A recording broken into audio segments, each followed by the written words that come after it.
प्रभुपाद प्रभुपाद प्रभुपाद जय प्रभुपाद।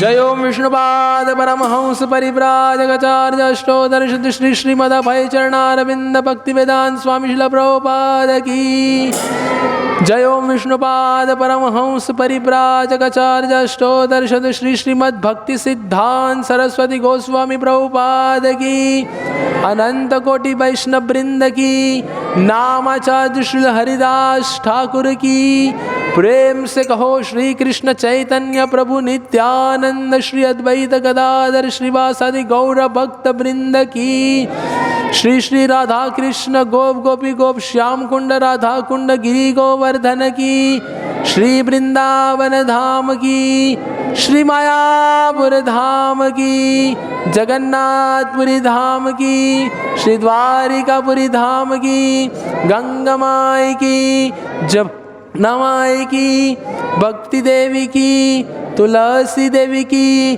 अद्वैताचार्य आविर्भाव महामहोत्सव की जय। जुग धर्म श्री हरिनाम संकीर्तन यज्ञ की जय। श्रील प्रभुपाद दिव्य पुस्तक वितरण की जय। निताय गौर प्रेमानंदे।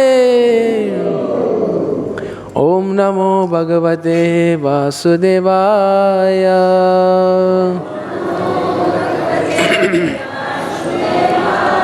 ओम नमो भगवते वासुदेवाय।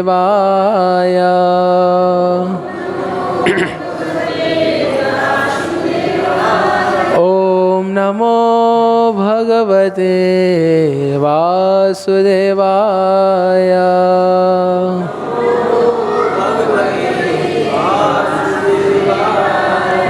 अज्ञानतिमिरन्धस्य ज्ञानाञ्जनशलाकया चक्षुरुन्मीलितं येन तस्मै श्रीगुरुवे नमः। नमः ॐ विष्णुपादाय कृष्णपृष्ठाय भूतले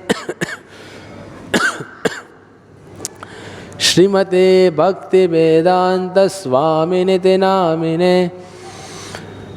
नमस्ते सारस्वते देवे गौरवाणी प्रचारिणे निर्विशेषशून्यवादी पाश्चात्यदेशतारिणे।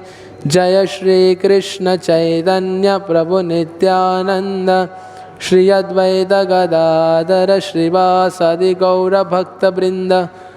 हरे कृष्ण कृष्ण कृष्ण हरे हरे हरे राम राम राम हरे हरे। हरे कृष्ण कृष्ण कृष्ण हरे हरे हरे राम राम राम हरे हरे। हरे कृष्ण कृष्ण कृष्ण हरे हरे हरे राम राम राम हरे हरे। हरे कृष्ण। तो आज बहुत ही पावन दिवस है गौड़ीय वैष्णवों के लिए। श्री अद्वैत आचार्य जी का आविर्भाव महोत्सव। तो जो व्यक्ति हरे कृष्ण आंदोलन में आ रहे हैं तो केवल आके बैठ के सुनेंगे, प्रसाद लेंगे, फायदा होगा?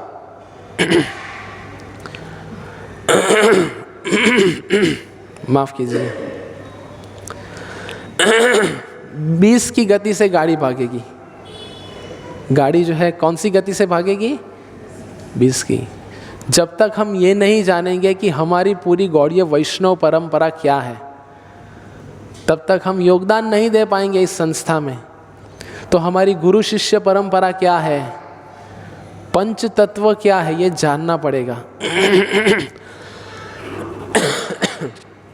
तो ऐसे अलग अलग उत्सव आते हैं, जैसे कि गौर पूर्णिमा, अभी नित्यानंद त्रयोदशी आएगी तो हम नित्यानंद प्रभु के बारे में जानेंगे, लेकिन आज है अद्वैत आचार्य आविर्भाव दिवस, तो हम उनके बारे में जानेंगे कि अद्वैत आचार्य कौन है। जब ये समझेगा तो हमें ये समझ में आएगा कि क्या हमारी परंपरा है, क्या हमें विरासत प्राप्त हुई है हमारे आचार्यों से। कितने लोग नहीं जानते कि अद्वैत आचार्य कौन है? हाथ ऊपर कीजिए, हाँ ऊपर कीजिए। जो नहीं जानते हैं वो अच्छे से कीजिए। अधिकांश ऐसे हैं जो अद्वैत आचार्य को नहीं जानते। क्यों नहीं जानते? क्योंकि हमने जानने का प्रयत्न नहीं किया। हम लोग YouTube पे सब सर्च करते हैं ना, हाउ टू बिल्ड दिस पालक, ये कैसे बनाना है। YouTube पे सब जानकारी जो हम नहीं जानते वो हम प्राप्त कर लेते, करते कि नहीं करते? क्योंकि उसके बारे में हमारी जिज्ञासा है। पर हम कभी आचार्यों के बारे में जाने नहीं, कभी हमने ये ग्रंथ को पढ़ने का प्रयत्न नहीं किया। इसीलिए पुस्तकें खरीदिए और पुस्तकें पढ़िए, यही जीवन का वास्तविक मूल्य है जो हम हमारे साथ ले जाएंगे। बाकी जो भी मूल्य अर्जित कर रहे सब इधर ही रह जाएगा। तो हम चर्चा प्रारंभ करेंगे श्री चैतन्य चरितामृत ग्रंथ से। अध्याय 6 है श्री अद्वैत आचार्य जी की महिमा। तो हम कुछ श्लोक लेंगे और उसके अनुवाद को समझने का प्रयत्न करेंगे। तो उसके पूर्व हम ये भजन जो अभी सब लोगों ने मिलके गाया, तो उनकी कृपा प्राप्त करने का प्रयत्न करेंगे। तो आप सब मेरे साथ बोलिए, जय जय श्री चैतन्य जय नित्यानंद,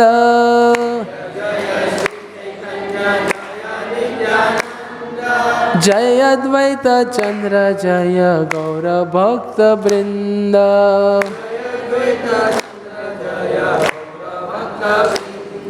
जय जय श्री चैतन्य जय नित्यानंद,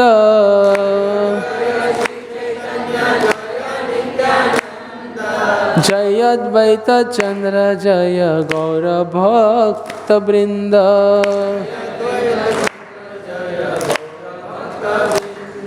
जय जय श्री चैतन्य जय नित्यानंद,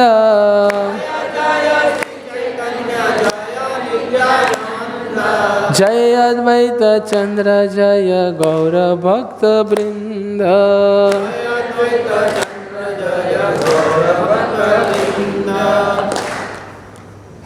तो श्री चैतन्य चरितामृत से हम पढ़ रहे हैं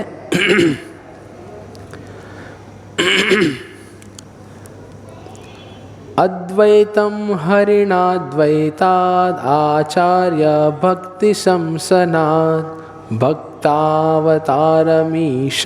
तम अद्वैताचार्यमाश्रये।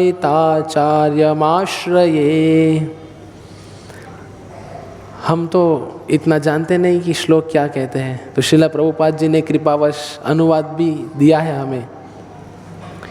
तो इसका अनुवाद क्या है? वे मतलब कौन? किनकी चर्चा चल रही है? अद्वैत आचार्य।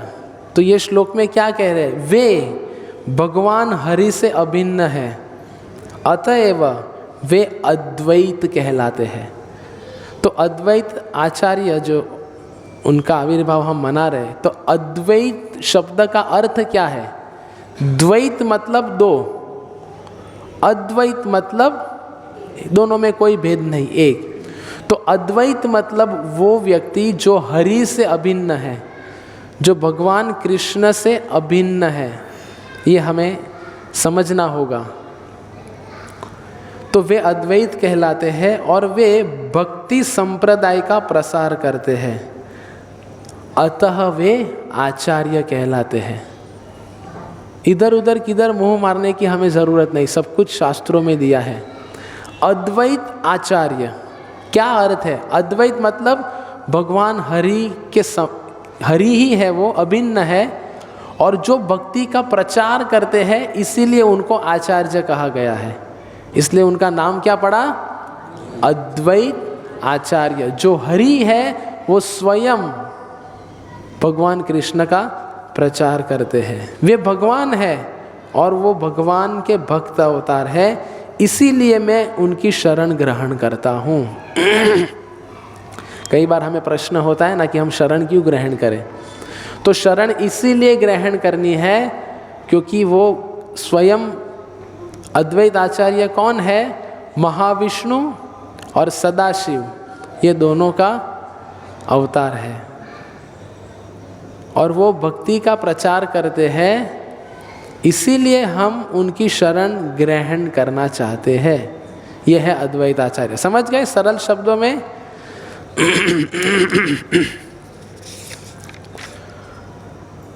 महाविष्णु सृष्टि करेन जगदादि कार्य, तोर अवतार साक्षात अद्वैत आचार्य।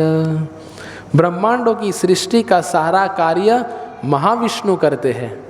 अभी हमने कहा ना, महाविष्णु और सदाशिव के अवतार है। श्री अद्वैत आचार्य उनके प्रत्यक्ष अवतार है।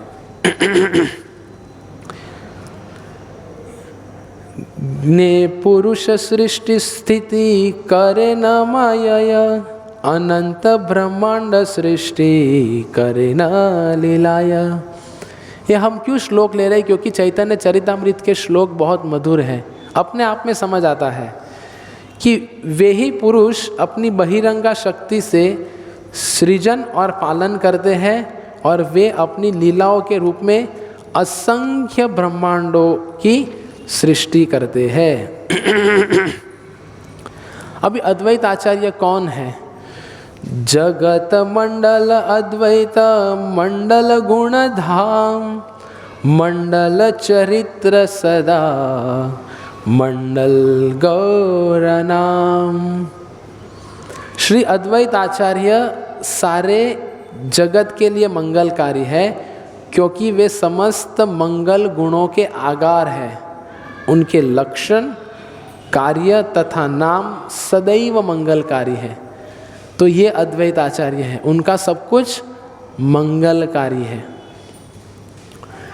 देखिए कई बार क्या होता है, जब ऐसे तत्वों की चर्चा होती है तो हमें उबासी आने लगती है।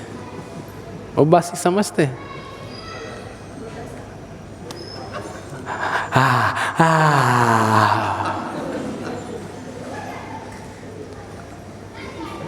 मुझे नहीं आया, मैं बता रहा हूँ। आप कहेंगे प्रभु आप भी। तो क्यों? क्योंकि हमें लगता है बस आंदोलन में आने का मतलब है हरे कृष्ण मंत्र जप करो, सेवा करो, प्रसाद लो, प्रसाद बांटो, इतना ही मुझे समझता है, बाकी कुछ नहीं समझता। लेकिन वो लंबे समय तक नहीं कर पाएंगे अगर तत्वों को नहीं समझेंगे तो ये है अद्वैत आचार्य जी की महिमा कि जगत मंडल अद्वैत मंडल गुणधाम, मंडल चरित्र सदा मंडल गौर नाम। तो हमने जो कहा कि अद्वैत आचार्य जी जो है वो महाविष्णु और सदाशिव के अवतार है।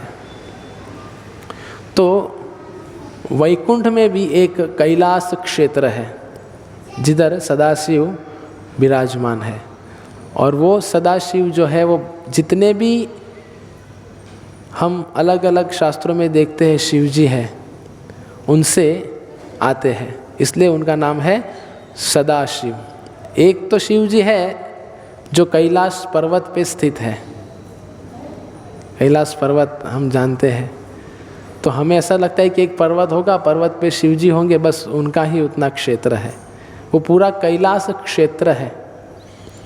वैकुंठ में भी कैलाश क्षेत्र है जिधर अभी जो हमने चर्चा की कि सदा शिव जी विराजमान है। पंचतत्वात्मकं कृष्णं भक्तरूप स्वरूपकं भक्तावतारं भक्ताख्यं नमामि भक्त शक्तिकम।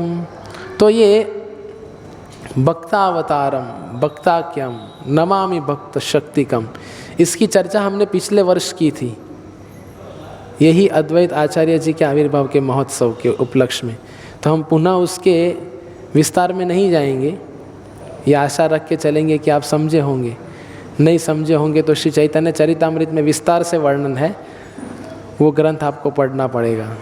पंचतत्वात्मकम कृष्णम भक्त रूप स्वरूपकम भक्तावतारम भक्ताख्यम नमामि भक्त शक्तिकम। तो स्वयं कृष्ण तत्व से ये अलग नहीं है। तो उनका पूर्व का नाम था कमलाक्ष, अद्वैत आचार्य जी का। तो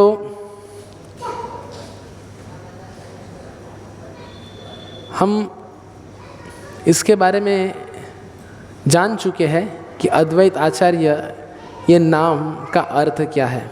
तो उनके पिता का नाम था कुबेर पंडित और उनकी माता का नाम था नाभ देवी। और उनकी अद्वैत आचार्य जी की 2 पत्नियां थी, एक थे श्रीदेवी और दूसरे थे सीता देवी, सीता ठाकुरानी। अद्वैत आचार्य जी के 2 पत्नियां थी। अभी ये सब कुछ क्यों बता रहे हैं, तो आगे सुनना पड़ेगा ना। तो ये 2 पत्नियों से उनको 6 पुत्र प्राप्त हुए। और इस 6 पुत्र में से 3 पुत्र जो थे वो वैष्णव थे, भक्त थे, लेकिन 3 जो थे उनको अद्वैत आचार्य मायावादी कहते थे। क्यों? और उनको अभक्त कहते थे। ऐसा इसीलिए क्योंकि प्रथम 3 जो उनके 3 पुत्र थे तो वो अद्वैत आचार्य जी को तो जानते ही जानते थे, पर उनके साथ साथ में श्री चैतन्य महाप्रभु को भी जानते थे।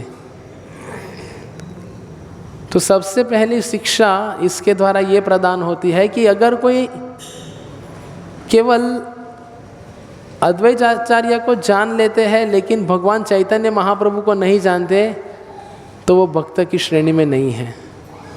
इसीलिए कई बार क्या होता है कि हम एक कुछ जानकारी प्राप्त करते हैं तो हमें लगता है बस यही सर्वा है हमारे लिए, पर उनका उपदेश क्या है वो हम नहीं समझते। इसीलिए आज जो बाहर के विश्व में हम देखते हैं कि लोग गुरु को भगवान मान बैठते हैं और भगवान को दुर्लक्ष्य करते हैं और कहते हैं कि मेरे गुरु ही मेरे लिए सब कुछ है। तो सबसे प्रथम तो हमें गुरु कौन है वो पता नहीं, गुरु की परिभाषा क्या है वो जाननी पड़ेगी, गुरु तत्व क्या है वो जानना पड़ेगा। तो इनसे फिर क्रमशः हमें समझ में आएगा कि गुरु किनको कहलाया जाएगा। तो आगे हम चैतन्य चरितामृत में वर्णन देखते हैं। यहर तुलसी जले यहर हुंकारे स्वगण सहित चैतन्य अवतारे। उन्होंने कृष्ण की पूजा तुलसी दल तथा गंगा जल से की और उच्च स्वर से उन्हें पुकारा। इस तरह श्री चैतन्य महाप्रभु अपने निजी पार्षदों सहित पृथ्वी पर अवतरित हुए। कृष्ण वर्णम त्विषा कृष्णम संगोपांगास्त्र पार्षदम यज्ञ संकीर्तन प्राय जजंती ही सुमेधस। चैतन्य महाप्रभु जो इनमें कहा गया है कि अपने पार्षदों के साथ में अवतरित हुए, लेकिन अवतरित कैसे हुए? उनके प्रमुख माध्यम बने श्री अद्वैत आचार्य। अभी अद्वैत आचार्य जी ने जब देखा, वृत्तांत तो बहुत बड़ा है चैतन्य चरितामृत में, अगर हम देखें कि देखा कि सब जगह मायावाद का प्रचार चल रहा है, बहुत प्रचुर मात्रा में लोग भगवान कृष्ण से विमुख हो रहे हैं। और अद्वैत आचार्य जो भक्ति, हमने पहले ही देखा कि आचार्य इसीलिए कहलाए गए क्योंकि वो भक्ति का प्रचार कर रहे थे। तो भक्ति का प्रचार कर रहे थे, लेकिन भगवान कृष्ण को कोई स्वीकार करने के लिए तैयार नहीं। तो फिर अद्वैत आचार्य जी को लगा कि अभी स्वयं कृष्ण ही कुछ कर पाएंगे, तार शक्ति बिना नहीं आर प्रवर्तन। तो फिर अद्वैत आचार्य जी तुलसी दल और गंगा जल से शालिग्राम जी की पूजा करते हैं। और तात्पर्य में श्रील प्रभुपाद जी लिखते हैं कि उच्च स्वर में भगवान को पुकारा। अभी उच्च स्वर का ये अर्थ नहीं है कि जोर जोर से माइक फाड़ के कीर्तन किया जाए। उच्च स्वर का मतलब ये है कि जब अद्वैत आचार्य जी ने भगवान को अर्चन किया, भगवान को पुकारा, तो उनकी आवाज़ जो है सब ब्रह्मांडों को भेद के स्वयं जो गोलोक में स्थित भगवान है उन तक पहुंच गई। तो प्रथम शिक्षा हमारे लिए ये है अद्वैत आचार्य जी के जीवन से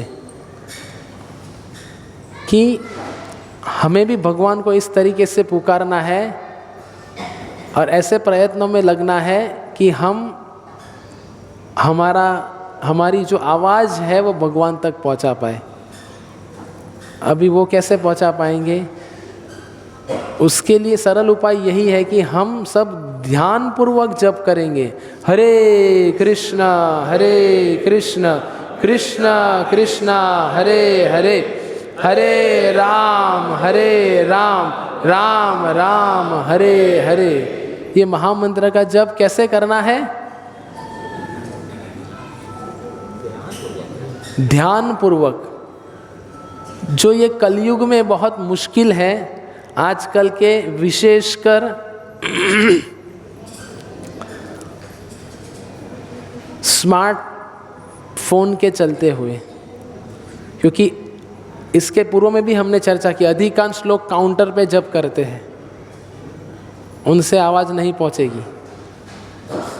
अद्वैत आचार्य जी का आविर्भाव मनाना है, उसका अर्थ ये नहीं कि दोपहर के 12 बजे तक उपवास किया, फीस्ट बनाया, खाया, प्रभु जी अद्वैत आचार्य आविर्भाव महोत्सव हमने मना लिया। ऐसे आचार्यों के जीवन से हमारे जीवन में कुछ सीखने लायक शिक्षा होनी चाहिए। तो प्रथम शिक्षा ध्यानपूर्वक जप। जो अद्वैत आचार्य जी ने जो भगवान के लिए भगवान को पुकारा, वो उन्होंने ध्यानपूर्वक, तब जाके वो आवाज़ विरजा नदी के उस पार सब ब्रह्मांड को भेद के भगवान तक पहुंची। तो हम सब लोग जानते हैं कि हमारा जप कैसा होता है। सबसे पहला तो ब्रह्म मुहूर्त में होना चाहिए। ब्रह्म मुहूर्त में ठंडी का मज़ा नहीं लेना चाहिए। ब्रह्म मुहूर्त में जप होना चाहिए, वो भी ध्यानपूर्वक। उपवास करते हैं तो उपवास मोबाइल का भी करना चाहिए कि जप करते वक्त मैं मोबाइल साथ में नहीं रखूँगा। Instagram, WhatsApp, Facebook, series, Netflix, Hotstar premium, ये सब कुछ हम लोग सब्सक्रिप्शन ले लेते हैं। परिवार में हम भगवत गीता बांटने जाते हैं तो लोग कहते हैं आमच्याकडे आहे एक भगवत गीता जशी आहे तशी। हमारे पास एक भगवत गीता है घर में, तो हम बोलते हैं कि घर में एक ही स्मार्टफोन रखिए, सबके मध्य में एक। तो स्मार्टफोन सबके लिए अलग अलग, वो भी 15-15, 20-20 हज़ार का। मेरा रख देता हूँ, मेरा ज़्यादा महंगा है। लेकिन भगवत गीता एक। 300 रुपये की भगवत गीता हम सबके लिए व्यक्तिगत नहीं रख सकते। मैं तो कहता हूँ सबके लिए भागवतम भी अलग होना चाहिए। स्मार्टफोन से तो सस्ता है ना, 50% कम दाम में है, केवल 9,000। हर एक व्यक्ति का अपना अपना भागवतम होना चाहिए। तो लोग कहते बाप रे बाप, आटलू महंगू भागवतम। लेकिन जब स्मार्टफोन गुम जाता है, चोरी हो जाता है, गिर जाता है, तो दूसरे ही दिन EMI पे स्मार्टफोन ले लेते हैं। लेकिन भागवतम के लिए कोई EMI की चेष्टा नहीं करता। इसीलिए हम अभी भी जिधर है उधर ही है, पुनरपि जन्म पुनरपि मरणम पुनरपि जननी जठरे शयनम, ये चलता रहेगा। तो अभी ऐसी आज़ादी और कहा, ये कहने वाले आज़ाद भारत में ही रह जाएंगे। तो हमें ये भारत से आज़ाद होना है, आज़ाद भारत में नहीं रहना है। तो भारत से आज़ाद कैसे होंगे? अंग्रेज़ों से लड़के नहीं हो पाएंगे, क्योंकि हम अभी अंग्रेज से लड़ रहे हैं। हमें लगता है कि भाई भारतीय जीवन बहुत अच्छा है, ठीक है, लेकिन हम भारत में रह के सब कुछ पालन तो पाश्चात्य देश का ही कर रहे हैं ना, सब अनुकरण वही चल रहा है हमारा, वो अलग विषय है। आचार्य गोसाई गुण महिमा अपार, जीव कीट कोथाए पाए बेक तार पार। अद्वैत आचार्य की महिमा तथा उनके गुण असीम है, तो फिर क्षुद्र जीव उनका पार कैसे पा सकता है? हम सब लोग शूद्र है ना, कलो शूद्र संभवात, तो हम सब लोग जो शूद्र है तो हम पे कैसे कृपा होगी? तो आगे चैतन्य चरितामृत में क्या वर्णन है? कृष्णेर समता है ते बड़ भक्त पद, आत्मा है ते कृष्णेर भक्त हय प्रेमास्पद। भक्त होना भगवान कृष्ण की क्षमता से बढ़कर है, क्योंकि भक्तगण भगवान कृष्ण को अपने से भी अधिक प्रिय है। भक्त भगवान कृष्ण को अपने से अधिक प्रिय है। तो ये क्यों बता रहा हूँ? क्योंकि आगे वर्णन आता है, आत्मा है ते कृष्ण भक्ते बड़ करी माने, इहाते बहुत शास्त्र वचन प्रमाणे। चैतन्य चरितामृत में कहते हैं कि ऐसे कई शास्त्रों में वर्णन है कि भगवान भक्तों को अपने से बड़े मानते हैं। भगवान कृष्ण अपने भक्तों को अपने से भी बढ़कर मानते हैं। इस संदर्भ में शास्त्र में प्रचुर मात्रा में प्रमाण दिए गए हैं। तो ये सब कुछ चैतन्य चरितामृत में वर्णन है, और बहुत वर्णन है, पर हम संक्षिप्त में आपको बताना चाहेंगे कि एक एक लीलाओं से हम एक शिक्षा लेंगे। जैसे पहली शिक्षा हमने क्या ली अद्वैत आचार्य जी के जीवन से?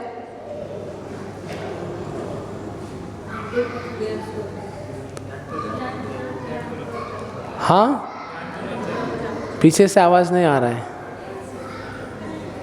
सबसे पहली शिक्षा अद्वैत आचार्य जी के जीवन से हमने ली, बोलो सब लोग एक साथ, कैसे जप करना है?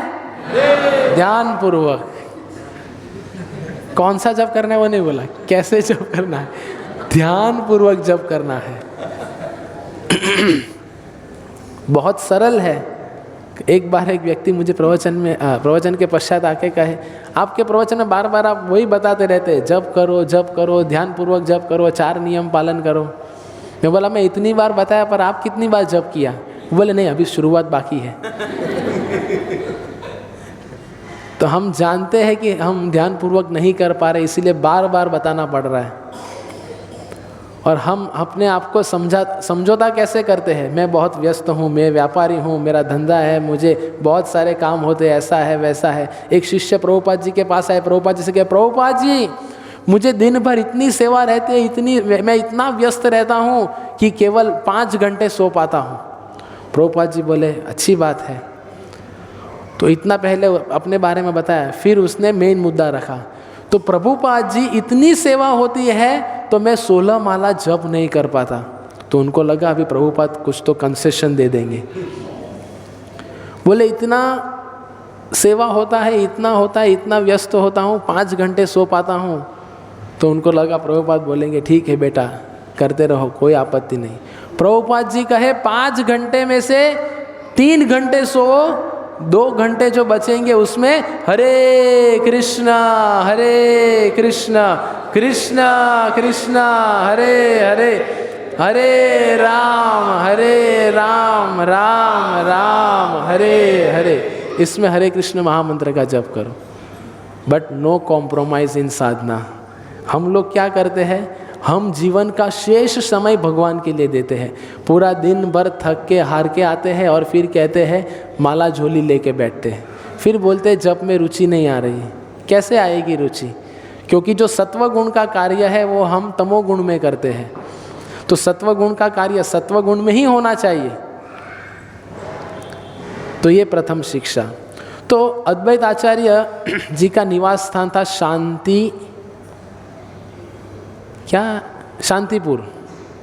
शांतिपुर में रहा करते थे। तो महाप्रभु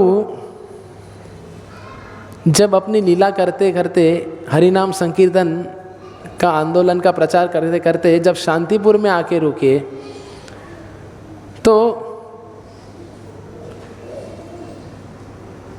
महाप्रभु की लीला के दौरान अभी अद्वैत आचार्य जी जो थे वो महाप्रभु के पहले आए हुए थे, यह हमें समझना पड़ेगा। अद्वैत आचार्य 53 वर्ष महाप्रभु से बड़े थे उम्र में, चैतन्य चरितामृत में इनका वर्णन है। तो उस दौरान माधवेंद्रपुरी भी जो थे वो अपनी यात्रा में निकले थे।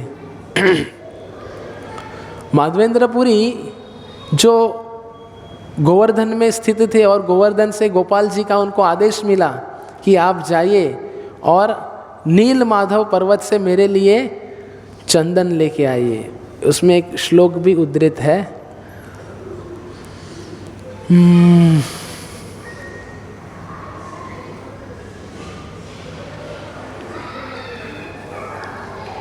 वो श्लोक मुझे याद नहीं आ रहा है, ठीक है याद आया तो बताता हूँ। तो जब माधवेंद्रपुरी अपनी यात्रा में निकल पड़े थे, तो निकलते हुए बीच रास्ते में वो अद्वैत आचार्य के निवास स्थान पे रुके और अद्वैत आचार्य के निवास स्थान पे रह के कृष्ण नाम, कृष्ण कथा, कृष्ण कीर्तन करने लगे। तो जब अद्वैत आचार्य जी ने ये देखा कि माधवेंद्रपुरी इनके अंदर पूरा ऐसा लग रहा है कि कृष्ण प्रेम प्रविष्ट हुआ है और यही कृष्ण प्रेम को वो बांट रहे हैं। और माधवेंद्रपुरी से ही अगर हम देखें गौड़िया ब्रह्मा माधव संप्रदाय में, अभी तक गौड़ीय संप्रदाय चैतन्य महाप्रभु आने के पश्चात गौड़ीय संप्रदाय जुड़ा, लेकिन ब्रह्मा माधव संप्रदाय में जो माधुर्य भाव का जो प्रचार प्रसार है वो माधवेंद्रपुरी ने किया। तो माधवेंद्रपुरी जब उनके घर पे रुके तो अद्वैत आचार्य जी ने ठान लिया कि मैं उनको ही अपना गुरु बनाऊंगा। तो अद्वैत आचार्य जी के गुरु कौन हुए? माधवेंद्रपुरी। माधवेंद्रपुरी से उन्होंने दीक्षा ग्रहण की और फिर आगे चलते हुए ईश्वरपुरी ने दीक्षा ग्रहण की और आगे चल के चैतन्य महाप्रभु ने ईश्वरपुरी से दीक्षा ग्रहण की। मतलब चैतन्य महाप्रभु के परम गुरु हुए माधवेंद्रपुरी। तो माधवेंद्रपुरी और अद्वैत आचार्य जब भी मिलते थे तो हमेशा कृष्ण कथा करते थे। तो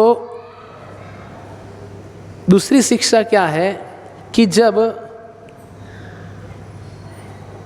भक्तगण एक साथ आते हैं तो केवल और केवल कृष्ण कथा होनी चाहिए, केवल और केवल भगवान के नाम रूप गुण लीला उनकी चर्चा होनी चाहिए।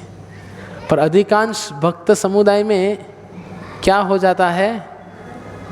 निंदा हो जाती है भक्तों की, ये भक्त ऐसा है, ये भक्त वैसा है। जैसे गुजराती में हमने एक पाठ पढ़ा था ना, ऊँट का। ऊँट बोलता है मोर का ये टेढ़ा है, इसका ये टेढ़ा है, उसका ये टेढ़ा है। सब पक्षी के अलग अलग एक एक अंग टेढ़े हैं, ऐसा ऊँट सबको बताते फिरता है। समझ में आ रहा है? इसका ये टेढ़ा है, इसका ये टेढ़ा है, इसका ये टेढ़ा है। लेकिन सब पशु मिलके उनको कहते हैं कि हमारा तो एक एक अंग टेढ़ा है, तुम्हारा तो सब कुछ टेढ़ा है। गुजराती में थोड़ा इफेक्टिव रहेगा कि हमारा तो एक ज अंग वाका है पण तुम्हारा तो कितना 18 अंग वाका है। तो कई बार अभी हम लोग बहुत आनंद ले रहे हैं, ऊँट के ऊपर हंस रहे हैं, लेकिन हमारी स्थिति भी ऐसी ही है कई बार। हाँ, अगर उनकी चर्चा से हमें कुछ सीख मिल रही है तो बात ठीक है, लेकिन अधिकांश चाहे हम कोई भी सेवा करते हो, रसोई हो, स्वच्छता हो, सेवा हो, पुस्तक वितरण हो, हरिनाम हो, हमारी चर्चा शुरू रहती है, जो नहीं होना चाहिए। तो फिर आगे भी वर्णन आता है जब चैतन्य चरितामृत में कि जो हरिदास ठाकुर है, तो हरिदास ठाकुर भी कुछ समय के लिए शांतिपुर में रुके थे अद्वैत आचार्य भवन में। आज भी हम देखते हैं तो मायापुर में अद्वैत भवन करके है, श्रीवास आंगन है, और श्रीवास आंगन से थोड़ा आगे जाएंगे तो अद्वैत आचार्य भवन है, और उनके सामने ही अगर हम देखेंगे तो वो स्थान है जिधर अद्वैत आचार्य ने भगवान का आवाहन किया था तुलसी दल और गंगा जल से। तो भगवान प्रसन्न हुए केवल तुलसी दल और गंगा जल से, तो क्योंकि वो आवाहन निस्वार्थ था और ध्यानपूर्वक था। हम स्वार्थ से जप करते हैं, डिमांड से जप करते हैं, कुछ अपेक्षा से जप करते हैं, वो पूरी नहीं होती, हमें संस्था को छोड़ के चले जाते हैं। और हमें सबसे बड़ी चिंता आगे वर्णन में आएगा कि हम लोगों की परवाह करते हैं, भगवान की परवाह नहीं करते। पर हमें आज ये सीख के जाना है कि लोगों की परवाह हमें नहीं करनी है, लोग चाहे कुछ भी बोले, हमें परवाह भगवान कृष्ण की करनी है। तो जब हरिदास ठाकुर अपना जप करे, अभी हरिदास ठाकुर कौन है? स्वयं ब्रह्मा जी है। और अद्वैत आचार्य कौन है? महाविष्णु और सदाशिव। तो ब्रह्मा विष्णु महेश का क्या हो गया? इधर अद्वैत भवन में मिलन हो गया, और अद्वैत भवन में ब्रह्मा विष्णु महेश इनका जो मिलन हुआ, और मिलन होके वो क्या कर रहे हैं? मच्चित्त मदगत प्राण बोधयंत परस्पर कथयंतश्च माम नित्यम तुष्यन्ति च रमन्ति च। क्योंकि भगवान भगवत गीता में कहे है कि जब भक्तगण एक साथ आके जब मेरे बारे में चर्चा करते हैं तो मैं उसमें आनंद लेता हूँ। तो ये हरिदास ठाकुर अद्वैत आचार्य इन दोनों मिलके केवल और केवल कृष्ण कथा किए जा रहे थे, घंटों घंटा शास्त्र अध्ययन करते थे। ये वृत्तांत तब आता है जब हरिदास ठाकुर को सब मार्केट प्लेस में पीटा जाता है, 22 मार्केट, हाँ उसके पश्चात की बात है ये। तो फिर कृष्ण कथा, तो ये हमारी दूसरी शिक्षा थी। पहली शिक्षा थी ध्यानपूर्वक जब, दूसरी शिक्षा भक्तों के संग में केवल कृष्ण कथा या सेवा करते केवल कृष्ण कथा। एक बार अद्वैत आचार्य जी अपने घर पे चैतन्य महाप्रभु को प्रसाद के लिए न्योता देते हैं। तो चैतन्य महाप्रभु प्रसाद ग्रहण करते हैं और अन्य सारे ब्राह्मणों को भी आमंत्रित किया होता है, और हरिदास ठाकुर भी उधर मौजूद होते हैं। तो जब चैतन्य महाप्रभु ने प्रसाद ग्रहण किया तो प्रसाद ग्रहण करने के पश्चात जो चैतन्य महाप्रभु का उच्चिष्ट था वो अद्वैत आचार्य ने सबसे पहले हरिदास ठाकुर को दिया, जो देखा जाए तो बाहरी रूप से म्लेच्छ परिवार से थे। तो हरिदास ठाकुर कह रहे नहीं, आप मुझे मत दीजिए, क्योंकि ये सब ब्राह्मण गण हैं, वो आपकी निंदा करेंगे। इतने उपस्थित ब्राह्मण हैं, वो कहेंगे सबसे पहला अधिकार हम ब्राह्मणों का होता है, इनका नहीं। तो तब अद्वैत आचार्य कहते हैं कि मुझे समाज की और इन ब्राह्मणों की कोई परवाह नहीं है। मेरे लिए जो मायने रखते हैं सबसे पहले मेरे लिए वैष्णव और भगवान, ये मेरे प्राधान्य है। तो ये तीसरी शिक्षा है हमारे लिए कि हमारे जीवन में भी हमारा प्राधान्य वैष्णव और भगवान होने चाहिए। कई बार क्या होते हैं, हम लोग जैसा भी शादी का सीज़न चल रहा है, सत्संग होता है, तो हम पूछते हैं क्यों नहीं आए, शादी में गया था। भाई उनको बुरा लग जाता है। लेकिन सत्संग के और भक्ति के भोग पे कई बार लोग बाहर भी खा लेते शादी में, और बोलते भाई खाऊ पड़े लोगों ने सारू लागे इटले। अरे उनको अच्छा लगेगा, लेकिन भगवान को क्या लग रहा है वो कोई नहीं सोचेगा, क्योंकि हम किनके हाथ का बनाया खा रहे हैं। जेवू अन्न तेवू मन, देसी गुजराती में कहते हैं। तो जैसा खाएंगे वैसे हमारी चेतना बनेगी। तो हम कुछ भी खा लेते हैं उनको अच्छा लगाने के लिए, बाहर होटल में खा लेते हैं, प्याज लहसुन खा लेते हैं, जो गलत है। होते हैं ना, हमारी सबकी मानसिकता यही है। समाज वाले क्या सोचेंगे, समाज वाले क्या बोलेंगे। अभी आप बैठे बैठे सोच रहे होंगे ये प्रभु जी को तो क्या है, उनको खुद के पास तो कुछ है नहीं, तो समाज की कुछ पड़ी नहीं। हमें तो हमारी बेटे बेटियों की भी शादी करवानी है, तो हमें तो समाज में रहना पड़ेगा ना। आप क्या जाने हमारी व्यथा। पर शास्त्रों में ऐसे उदाहरण हैं हमारे पास। शास्त्रों में हम देखते हैं कई सारे गृहस्थ भक्त थे, लेकिन उन्होंने अपनी विरक्ति की पराकाष्ठा दिखाई। अद्वैत आचार्य स्वयं देखिए, उनका क्या वैराग्य था। फिर वो श्रीवास ठाकुर ही है ना, जिनका बच्चा अंदर उनके घर में कीर्तन चल रहा था, तो अंदर पीछे कमरे में उनके बच्चे ने देह त्याग दिया। तो घर पे जाके सबको बोले, भाई बबाल मत करना, चैतन्य महाप्रभु का कीर्तन चल रहा है, उनमें कोई विघ्न नहीं आना चाहिए। अभी हमारे घर में कीर्तन चलता है और पीछे कुछ बबाल हो जाती है तो हम बोलते भाई अब भक्तों ने पहला काढ़ो पछी बीजी बात। तो भक्त और भगवान हमारे प्राधान्य है, इनको हमें दुर्लक्ष्य नहीं करना है। तो भगवान और भक्तों को कुछ भी लगे, हम बाहरी जीवन आराम से जी लेते हैं, लेकिन उल्टा होना चाहिए। हमें भगवान और भक्त की प्रसन्नता के लिए कार्य करना है। बाहर जिनको जो सोचना है वो सोचे। कई बार लोग उठपटांग बोल के जाते, भले बोल के जाए, हमें कोई फर्क नहीं पड़ता। अभी आगे का वृत्तांत जो चैतन्य महाप्रभु के अपने स्वयं के जीवन का है, जो अद्वैत आचार्य से संलग्न है। जब क्या होता है कि चैतन्य महाप्रभु यात्रा के लिए निकल जाते हैं, तो वो जाना चाहते हैं कि मैं ब्रज में जाऊं और ब्रज में जाके भगवान का नाम कीर्तन करूं और गोवर्धन और यमुना से जो विरह हो रहा है वो मैं जल्द से जल्द खत्म कर दूं। तो यात्रा के लिए निकल पड़ते हैं। तो इधर नित्यानंद प्रभु जो आदि गुरु है, तो नित्यानंद प्रभु ये जान लेते हैं। तो अभी गुरु का भक्त के जीवन में क्या कह सकते हैं हम, इंटरफियर। जब गुरु किसी भक्त के जीवन में इंटरफियर करते तो वो कैसा होता है। अभी लीला चल रही है ना, तो नित्यानंद प्रभु चैतन्य महाप्रभु से आगे चले जाते हैं। चैतन्य महाप्रभु पूछते पूछते जा रहे, भाई वृंदावन किधर है, वृंदावन किधर है। तो सब लोग रास्ता दिखा रहे। तो जिधर मोड़ आना था, ये रास्ता वृंदावन जाता है और ये रास्ता जगन्नाथपुरी की ओर जाता है। तो नित्यानंद प्रभु ने बच्चों को जाके कह दिया कि जब चैतन्य महाप्रभु पूछने को आएंगे तो उनको ये रास्ता में, उनको रास्ते से भटका देना।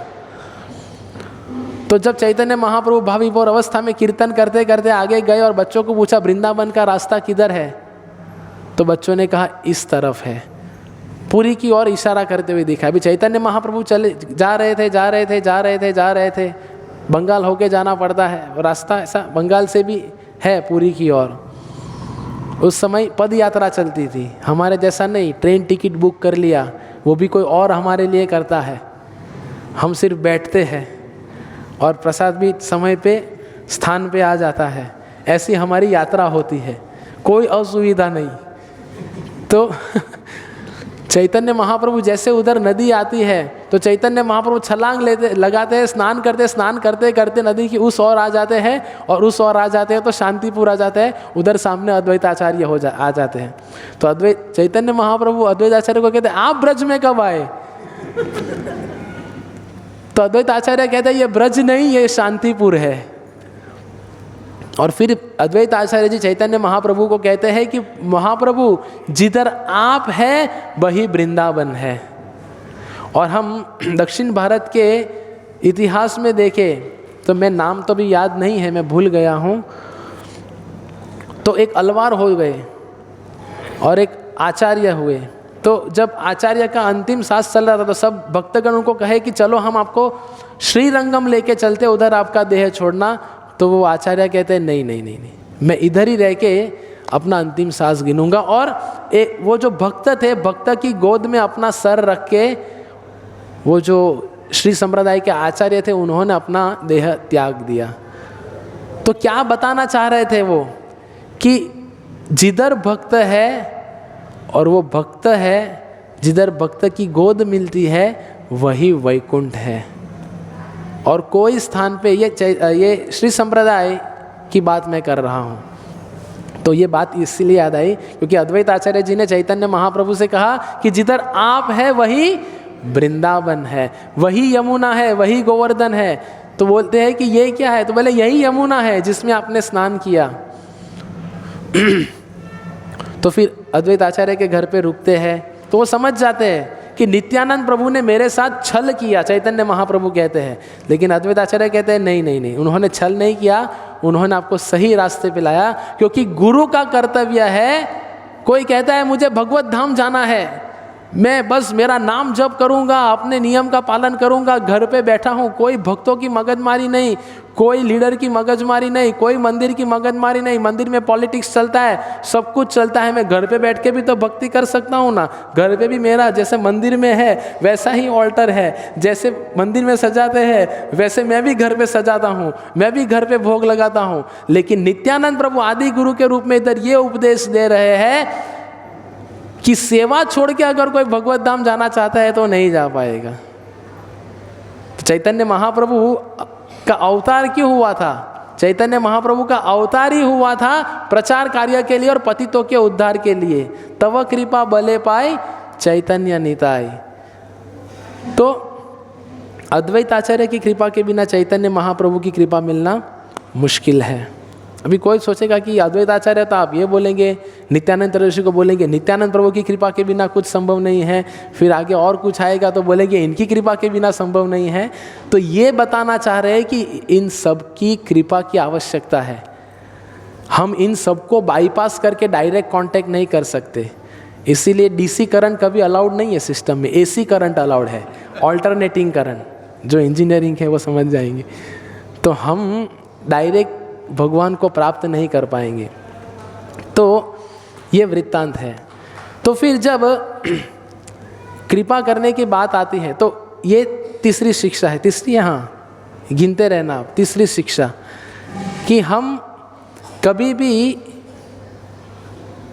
सेवा छोड़ के लक्ष्य को प्राप्त नहीं कर पाएंगे। इसलिए इसको हम सेवा चोर भक्त कहते हैं। सब लोग कहते प्रभु जी थोड़ी सेवा कर लीजिए ना। अरे प्रभु जी अभी नहीं, कब, बाद में कभी।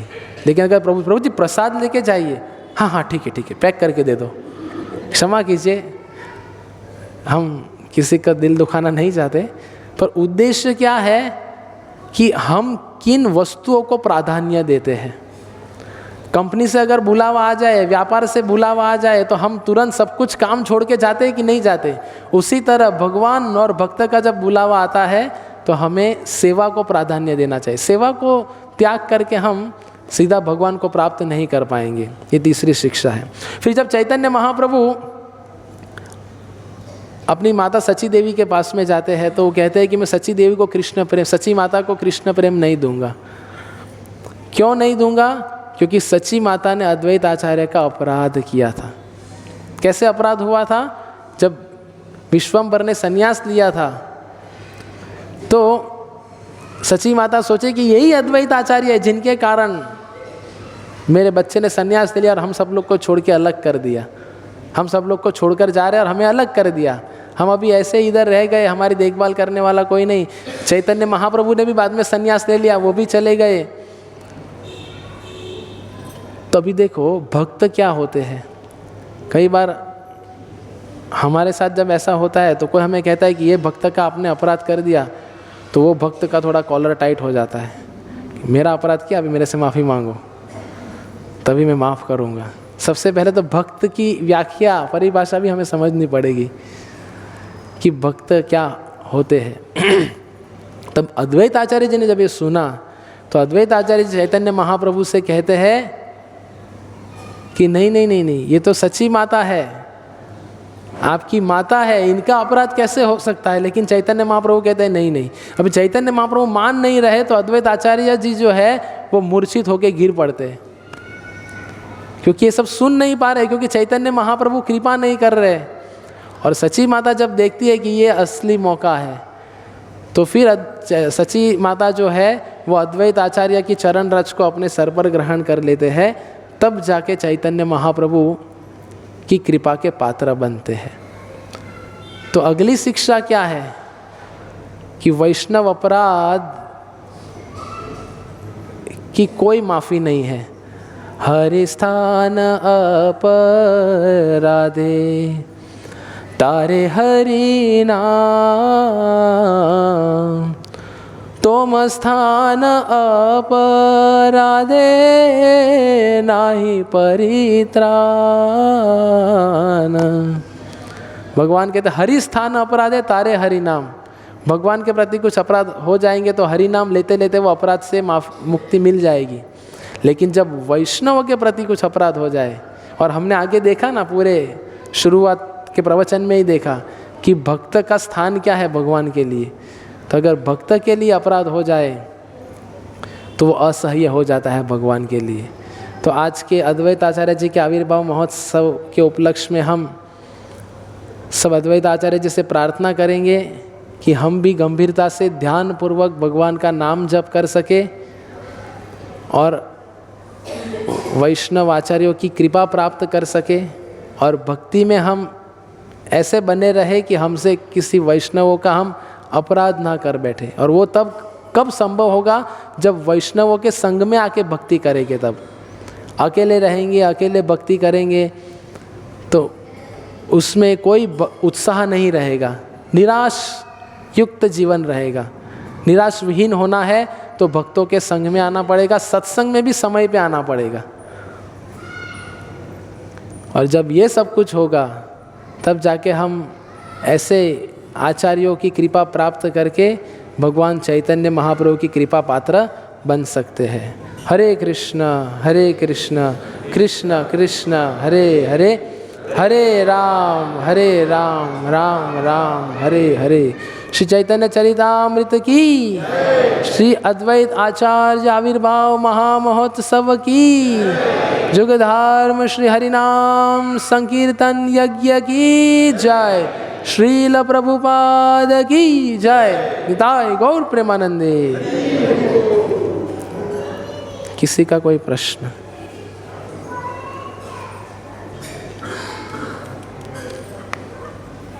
हरे कृष्ण।